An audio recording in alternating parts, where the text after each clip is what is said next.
नमस्कार, मेरा नाम है समित चौधरी और मैं आपको सुनाने जा रहा हूँ एक बहुत ही रहस्यमयी समुद्री जहाज ओरांग मेडान की कहानी। मलेशिया और सुमात्रा टापू के बीच एक संकरा समुद्री रास्ता है जिसे मलाक्का स्ट्रेट कहा जाता है। यह मलाक्का स्ट्रेट हिंद महासागर और प्रशांत महासागर को आपस में जोड़ने का काम करता है, इसीलिए समुद्री व्यापार के नज़रिए से इसका काफ़ी ज़्यादा महत्व है। सैकड़ों सालों से समुद्री जहाज व्यापार के लिए इसी संकरे रास्ते का उपयोग करते रहे हैं। 13वीं शताब्दी में इस स्ट्रेट के आखिरी छोर पर बसे सिंगापुर में एक हार्बर बना दिया गया था। यह हार्बर बड़े लंबे समय तक जहाज़ों के रुकने और मरम्मत करवाने के लिए इस समुद्री इलाके में इकलौता बंदरगाह था। तो ये जो मलाक्का स्ट्रेट है, इसकी गहराई ज़्यादा है नहीं, समंदर यहाँ पर छिछला है। इस वजह से ज़्यादा बड़े समुद्री जहाज इस रास्ते से सफ़र नहीं कर पाते हैं। छोटे जहाज ही यहाँ से गुजरा करते हैं। अब पुराने ज़माने में समस्या होती नहीं थी, क्योंकि पुराने ज़माने के जितने भी समुद्री जहाज हुआ करते थे, वो आजकल के जहाज़ों के मुकाबले काफ़ी ज़्यादा छोटे होते थे। तो अब जब से हमारी ये कहानी शुरू होती है, वो साल था 1948 और जनवरी का महीना था। इसी मलाक्का स्ट्रेट में दो अमेरिकन समुद्री जहाज सफर कर रहे थे। इनमें से एक का नाम था सिटी ऑफ बाल्टीमोर और दूसरे का नाम था सिल्वर स्टार। तो सुबह का वक्त था, मौसम में ठंडक तो थी, लेकिन सूरज निकल आया था, समंदर शांत था।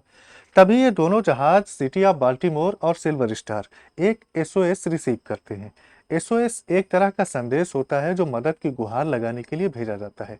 अगर कोई समुद्री जहाज संकट की अवस्था में है, तो वो ये संदेश भेजता है कि आसपास अगर कोई दूसरा जहाज मौजूद हो, तो उसकी मदद करने के लिए उस जगह पर फौरन वो पहुंच जाए। तो ये जो एसओएस इन दोनों जहाज़ों ने रिसीव किया था, ये मोर्स कोड में था और ये किसी अनजान जहाज से आ रहा था। भेजने वाले जहाज का नाम इस कोड में नहीं था। तो इस मैसेज में पहले उस जगह की लोकेशन थी जहां से ये मैसेज आया था, और उसके बाद जो संदेश था वो इस तरह था। ये संदेश था कि हम तैर रहे हैं, इस जहाज के सारे ऑफिसर मर चुके हैं, कैप्टन की भी मौत हो चुकी है, कुछ लोग चार्ट रूम में हैं और कुछ लोग ब्रिज पर हैं। संभवतः पूरे क्रू की ही मौत हो चुकी है। इसके बाद फिर इस मैसेज में कुछ डॉट और डैश थे जिनका कोई भी मतलब नहीं बनता था। इसके बाद इस मैसेज के आखिरी शब्द थे, और ये शब्द थे, मैं मर रहा हूँ। इसके बाद फिर संदेश खत्म हो गया था। तो जो ऑपरेटर यहाँ पर बैठा था मशीन पर, उसने इस मैसेज को जल्दी जल्दी कागज पर नोट किया और वो ये कागज कैप्टन को देने के लिए भागा। कैप्टन ने जैसे ही ये मैसेज पढ़ा, वो पढ़ते ही समझ गया कि इस जहाज के साथ शायद कोई बड़ा हादसा हो गया है। जल्द से जल्द उस जगह पर पहुंचना चाहिए और जो भी लोग जिंदा हैं उनको बचाना चाहिए। तो ये जो लोकेशन इस मैसेज में भेजी गई थी, सिल्वर स्टार जहाज इस लोकेशन के सबसे ज़्यादा नज़दीक था। तो सिल्वर स्टार ने अपना रास्ता वापस मोड़ा और भेजी गई लोकेशन की तरफ बढ़ चला। ये जो मोर्स कोड की मशीन का ऑपरेटर था, ये मशीन के पास वापस चला गया कि अगर दूसरी तरफ से और कोई संदेश भेजा जाता है, तो उसे ले जाकर ये कैप्टन को बताए। ये जो अनजान जहाज की लोकेशन भेजी गई थी, ये हिंद महासागर में कहीं पर थी और सिल्वर स्टार से काफ़ी ज़्यादा दूर थी। वहां तक पहुंचने में कई घंटे का वक्त लगने वाला था। जब सिल्वर स्टार जहाज समंदर में आगे बढ़ता हुआ चला जा रहा था, तो अचानक समंदर का मौसम बिगड़ने लगता है। तूफान आ गया था और लहरें उठने लगी। लेकिन सिल्वर स्टार जहाज रुका नहीं, ये आगे बढ़ता रहा, क्योंकि इसके जहाजियों को ऐसे तूफानों की आदत थी। इनको बस जल्दी से जल्दी अपनी मंजिल पर पहुंचना था। खैर, कुछ ही घंटों में तूफान शांत हो गया और समंदर पहले के जैसा हो जाता है। लेकिन जब ये सिल्वर स्टार जहाज उस लोकेशन पर पहुंचा जो मैसेज में भेजी गई थी, तो कैप्टन ने देखा कि वहां पर तो कोई जहाज है ही नहीं। कैप्टन ने अपनी दूरबीन से दूर दूर तक नजर फेंकी, लेकिन चारों तरफ पानी के अलावा और कुछ भी इनको नजर नहीं आया। समंदर में चारों तरफ लगभग 10 किलोमीटर का एरिया दिखाई दे रहा था, और इस 10 किलोमीटर के एरिया में वो अनजान जहाज नहीं था जिसने मदद की गुहार लगाई थी।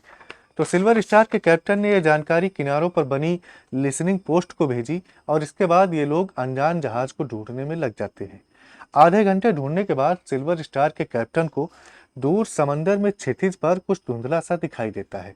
तो ये लोग इस धुंधली सी दिखाई देने वाली चीज की तरफ बढ़ने लगते हैं, और आखिरकार इनको समंदर में तैरता हुआ एक जहाज मिल जाता है। जब इस जहाज का आकार थोड़ा ठीक ठीक दिखाई देने लगा, तो सिल्वर स्टार से रेडियो के जरिए इस नए मिले हुए जहाज से संपर्क किए जाने की कोशिशें शुरू हो गई। लेकिन कई बार कोशिश करने के बावजूद इस दूसरे जहाज से कोई भी जवाब नहीं आ रहा था। तो जब ये लोग थोड़ा और आगे बढ़े, तो इनको दिखाई दिया कि इस जहाज के सारे इंजन बंद हैं और ये जहाज आज़ाद तौर पर समंदर में तैर रहा है। जैसे जैसे आगे बढ़ते गए, ये सिल्वर स्टार जहाज हॉर्न बजाता गया, लेकिन दूसरे जहाज से कोई भी जवाब नहीं आ रहा था। जब ये जहाज के बिल्कुल नजदीक पहुंच गए तो जो नज़ारा इन्होंने देखा वो बहुत ही ज्यादा अजीब था।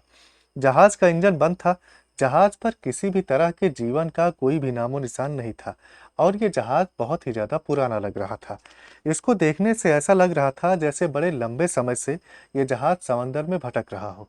जहाज में हर जगह जंग लग गया था और इसका पेंट काला पड़ने लगा था। जहाज पर एक नाम लिखा हुआ था और ये नाम था ओरांग मेडान।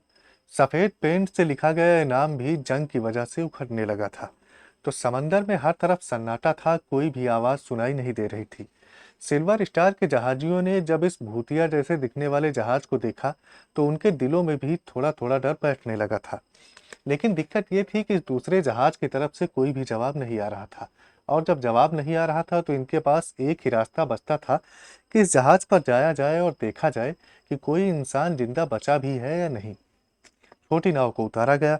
बचाव दल के कुछ लोग इस नाव में बैठे और नाव आगे बढ़ने लगी। तभी यहाँ पर जो लोग मौजूद थे छोटी नाव में और सिल्वर स्टार जहाज पर, इन्होंने एक बहुत ही अजीब नज़ारा देखा। जाने कहाँ से आकर आसपास के समंदर में कोहरा छाने लगा था।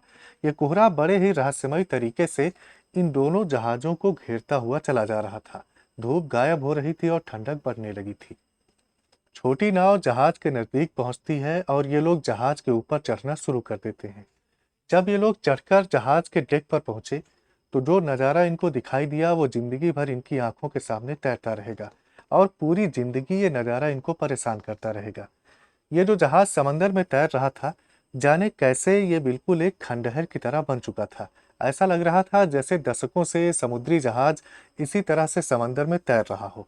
और इससे भी भयानक बात ये थी कि इस जहाज के डेक पर हर तरफ लाशें ही लाशें बिखरी हुई पड़ी थी। और ये आम लाशें भी नहीं थी। इन सभी मर चुके लोगों के चेहरे ऐसे थे जैसे इन्होंने कोई बहुत ही डरावनी और कोई बहुत ही भयंकर चीज देख ली हो और उसे देखने की वजह से इनकी जान चली गई हो। ये सब के सब पीठ के बल पड़े हुए थे और ऊपर आसमान में सूरज को देखते हुए इनकी जान गई थी। इनकी आंखें लगभग लगभग बाहर आ गई थी और इन सभी के मुंह बहुत ही ज्यादा फैले हुए थे। इनमें से कुछ लाशों की हालत इतनी ज्यादा अजीब थी कि ये बहुत ही अजीब तरह से मुड़ी हुई थी। ऐसा लग रहा था जैसे मरते वक्त ये बहुत ही ज्यादा तकलीफ में रही हो, बहुत ही ज्यादा तड़प तड़प कर इनकी जान गई हो। इनके हाथ और पैर अजीब तरह से अकड़ गए थे। ये जो लाशें यहाँ पर पड़ी हुई थी, किसी भी लाश पर किसी भी तरह की चोट का कोई भी निशान नहीं था, कोई घाव दिखाई नहीं दे रहा था। लेकिन ये सारी लाशें अकड़ कर एक लकड़ी की तरह हो गई थी। कुछ के चेहरे इस तरह विकृत हो गए थे जैसे किसी शैतानी ताकत ने इनके अंदर से पूरी इनकी जान चूस ली हो। तो जितने भी लोग बचाव दल के आए थे, इस नज़ारे ने सबको अंदर तक हिलाकर रख दिया था। सर्द हवा के थपेड़े इनके चेहरों पर लग रहे थे। ठंडक और डर से ये सारे लोग कपकपा रहे थे। जितने भी लोग यहाँ थे, इन सबके मन में आ गया कि ये कोई आम जहाज नहीं है और इस जहाज पर जो भी कुछ हुआ है वो कोई आम घटना नहीं है। बचाव दल के जो भी लोग छोटी नाव से यहाँ पर आए थे, अब वो एक भी मिनट और ज्यादा इस जहाज पर नहीं रुकना चाह रहे थे। उनके अंदर से बड़ी तेज इच्छा हो रही थी कि वो फौरन इस जहाज से समंदर में छलांग लगा लें और बड़ी तेजी के साथ खुद को इस जहाज से दूर कर लें। उधर कोहरा चारों तरफ पूरी तरह से छा गया था और ऐसा लग रहा था जैसे दुनिया बहुत ही छोटी हो गई है। इन दोनों जहाजों के अलावा और कुछ है ही नहीं। ये जो जहाज था इसकी हालत और इस जहाज पर जो लाशें थी, इन दोनों की हालत में अंतर ये था कि लाशों को देखने से लग रहा था जैसे महज कुछ ही घंटे पहले इनकी मौत हुई है। लेकिन जहाज को देखने से ऐसा लग रहा था जैसे जाने कितने सालों से इस जहाज पर कोई भी जिंदा इंसान रहा ही ना हो। तो खैर ये भाग तो सकते नहीं थे। किसी तरह इन्होंने हिम्मत बांधी और उस तरफ बढ़ चले जहां से वो संदेश भेजा गया था। साथ लाई हुई टार्चों को इन्होंने जला लिया। ये सब बड़ी सावधानी से आगे बढ़ते हुए चले जा रहे थे। जहाज के अंदर एक अजीब सी गंध फैली हुई थी। जहाज के अंदर का हाल भी वैसा ही था जैसा इसके बाहर का था, वही जंग और काली पड़ती हुई पेंट। लेकिन जहाज के अंदर ठंडक काफी ज्यादा थी। तो आखिरकार इन्होंने रेडियो रूम को ढूंढ लिया। लेकिन अजीब बात यह थी कि रेडियो रूम पूरी तरह से खाली था। यहाँ ना तो कोई जिंदा इंसान ही था और ना ही कोई लाश। जब इन्होंने देखा कि रेडियो रूम पूरी तरह से खाली है तो इन्होंने रेडियो रूम के आसपास ढूंढना शुरू किया। लेकिन थोड़ा बहुत ही ढूंढा, ज़्यादा ढूंढने की जहमत इन्होंने उठाई नहीं, क्योंकि ढूंढने की इनकी इच्छा ही नहीं हो रही थी। ये लोग बस जल्दी से जल्दी अपने जहाज सिल्वर स्टार पर वापस लौट जाना चाह रहे थे। तो ये लोग ओरांग मेडान जहाज से नीचे उतरते हैं और नाव के सहारे अपने जहाज पर वापस पहुंचते हैं। जब ये लोग अपने जहाज पर वापस पहुंचे तो इस दूसरे जहाज के सारे हालात जब इन्होंने इस जहाज के कैप्टन से बताए, तो इस जहाज के कैप्टन और यहाँ मौजूद सारे जहाजियों को इन बातों पर यकीन करना थोड़ा मुश्किल लगा। लेकिन कोई भी जहाजी इस बात की सच्चाई जानने के लिए इस दूसरे जहाज पर जाना भी नहीं चाह रहा था, क्योंकि इनको लग रहा था कि अगर इन बातों में सच्चाई है तो इस ओरांग मैदान पर जरूर कोई काली ताकत है जो वहां जाने वाले किसी इंसान को भी शायद नुकसान पहुंचा सकती है। तो खैर, ओरांग मैदान को सिल्वर स्टार से बांधा गया और इसे खींचकर किनारे तक ले जाने का निश्चय किया गया। इनको लग रहा था कि किनारे पर ले जाकर ही पता चलेगा कि इस ओरांग मैदान की हकीकत क्या है, इसके साथ क्या हुआ है और इसका क्या राज है। तो बांधने के बाद ये दोनों जहाज आगे बढ़ने लगते हैं। घने कोहरे में ये दोनों जहाज आगे बढ़ते हुए चले जा रहे थे। तभी ओरांग मैदान जहाज में अचानक एक बड़ा ही तेज धमाका होता है। जहाज के निचले हिस्से में एक बड़ा छेद हो गया था, जिससे पानी अंदर भरने लगा था। तो जब से ये सिल्वर स्टार जहाज यहाँ पर आया था, ये ओरांग मैदान जहाज बहुत ही शांत लग रहा था। अब अचानक इसमें इतना बड़ा धमाका कैसे हो गया था, ये बात सबको हैरान कर रही थी। हैरान होने का भी वक्त इनके पास नहीं था। बड़ी तेजी के साथ सारी रस्सियों को काट दिया गया, वरना ये डूबने वाला जहाज ओरांग मैदान इस सिल्वर स्टार जहाज को भी अपने साथ लेकर समंदर में डूब सकता था। तो कुछ ही मिनट में ये ओरांग मैदान जहाज प्रशांत महासागर की अंधेरी गहराइयों में समाता चला गया। इस जहाज के डूब जाने पर सिल्वर स्टार पर जितने भी जहाजी मौजूद थे और इसका जो कैप्टन था, इन सब ने राहत की सांस ली। इनके दिल पर से जैसे कोई बोझ उतर गया हो। तो ये जहाज फिर आगे बढ़ने लगता है और कुछ ही देर में समंदर का कोहरा भी छट गया था और समंदर पूरी तरह से साफ दिखाई देने लगा था। इसके बाद 10 अक्टूबर 1948 को इस घटना की खबर न्यूयॉर्क के एक अखबार द अल्बानी टाइम्स में छपती है और इस घटना का विस्तृत वर्णन साल 1952 की एक पत्रिका में छपता है।